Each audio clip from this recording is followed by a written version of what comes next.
اوس به چې روپۍ نه ورکې وې ده نږدې ایسوچو سره رابطه کې ولې په کې شریکي که نه ایسوچو په کې شریکي یو سړی تللو اج له تلو روپیو سره وي په هغه وخت کې خو دا کیسې نه وي نه بینک و نه داسې حفاظتي سامان و ویل روپۍ راسه دي که په لاره کې د ځان سره یې وړمه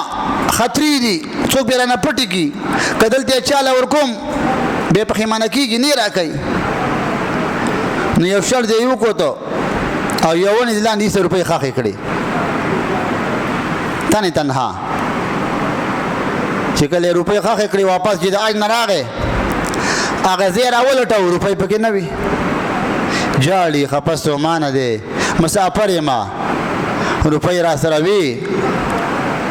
خو دا به یې ویل چې ځمکې رانه روپۍ پټې کړلې چا ورته وویل چې لږه عبدالدوله بادشاه دی د بادشاه سره رابطه وکړه روپۍ دې نه ورکې دي د بادشاه سره رابطه وکړه اوس به چې روپۍ دې نه ورکې وې ده نږدې ایسوچو سره رابطه کې ولې په کې شریکي که نه ایسوچو په کې شریکي ویل د بادشاه سره رابطه وکړه هغه سړي ته ویل اهو یعلم الغیب زموږ بادشاه په غیب پوهېږي ویل نه په غیب خو نه پوهېږي نو ویل ما روپۍ په ځمکه کې خښې کړي دي بادشاه به څه وکړي ویل ته خو ورشه ویل بادشاه ډېر هوښیار دی د الله نبي فرمایي اعید بكم من امارة 70 سنه الله نبی وی د اوې کال نه پس چې کوم بادشاه راځي خدای هم ته وساته اوې کال نه پس به یزید راغی کنه اوې کال پس ومن امارة صبیان او د ماشومان د بادشاہي نه خدای وساته ماشومان عمر به 30 کالای او ډي پی او عمر به 30 کالای دا د زرزالي زوی چې د څومره عمر دی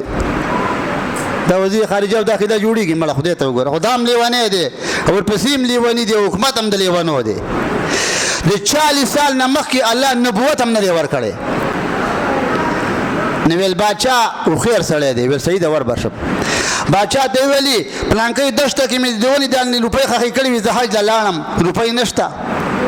هغه بادشاه کتابونه لیکي فجمع الاطباء هغه حکیمان راغونډ کړل ډاکټران په دومره طریقه سره روپۍ راویستلې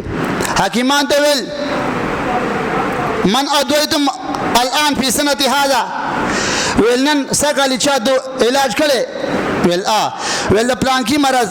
دا ونې د کمې ونې د لاندې چې روپۍ خښې کړې وي ویل د هغه ونې نوم څه دی لکه مثلا سپلمۍ یا دا نور بوټي دي که نه ازغکې دا دوی غونډه د بوټ نه جوړېږي ویل د کم مرض علاج یې کړی ویل د پلانکي مرض ویل یو ته پوه نه بل کوم تاله چې څه کله چا دا بوټي راوړي هغه پېژنې ویل ویل چاله دې علاج کړی ویل ویل چاله دې کړی ویل رجلا فلانا من حواسک ستا یو وزیر دی هغه له مې علاج کړی دی او یو پلانکې بوټی دی ویل خبره خو ګزارې والا وشوه ویل وزیر راولئ وزیر چې راغی ویل تاله څه کال علاج کړی دی مثلا د شوګر ویل ویل تاله چې کومه دوایي راوړي د بوټي چا راوړي دا ویل پلانکي سړي راوړي د کم ځای نه راوړي د پلانکۍ درش نه سړی راولئ چا چې د بوټ دوایي راوړي او بوټي سټي د بوټي پاڼې راوړي وي ویل سړی حاضر کوي سړی چې راغی ویل تا د بوټي دوایي راوړي ویل ویل د کمې پلانکۍ درش نه ویل لاړ شه شابه او د چا نه چې روپۍ پټه شوي ویل دا مسه ولېږئ دې ته وایي عقل دواړه چې ولېږله اخه ونې خواته ونه پرته وه هغه سړي ورته ویل ما دلته روپۍ خښې کړې وې او ویل ما د دې بوټي نه 60 بوټي دي بس بادشاه ویل دواړه راشي چې دواړه رال هغه سړي ته ویلي حکم چې د بوټي دوایان بیا راوړي د بوټي جلې بیا راوړي ویل روپۍ ورکړه په دې ساعت ونه تا رایستلې ده نو هغه روپۍ هغه پټې کړې وي نو دې ته وایي عقل ښه پخواني بادشاهان و زمان بادشاهان لیوني دي سوچه لیوني دي سوچه